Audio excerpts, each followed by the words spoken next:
Maal taateet? Akkamitti waan akkasii keessaf galchita?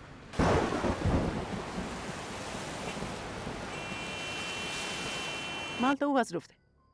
Yoo yaada dhukkubbii kee hirmaachuun qaba. Nan gadda.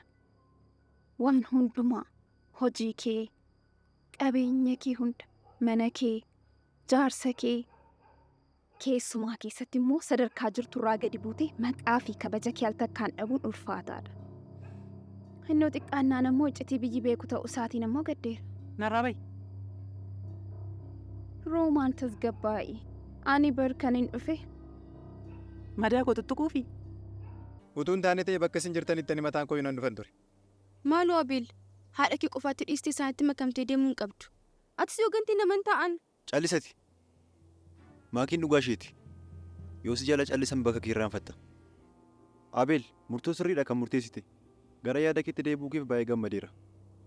Maakiin akkamitti riyaakta akka gootu beekuu baadhus ani akka ta'u amansiiseen maratti deebitee akka itti galtuuf akka isheen si fayyamtu taasisa. Waan lama dogoggorteetta. Inni jalqabaa ililliin bakka ishee malee galtee hin beektu. Inumaa erga jettee mana kanatti akka ilillii bakka ishee beeku hin jiru. Inni lammataa fi dogoggorri kee guddaan waan dhuftaniif gammadeeraa yeroo hin jedhu yaada koo jijjiiree isinitti makamuudhaaf kan hin yaadu seete yoo ta'e baay'ee dogoggorteetta.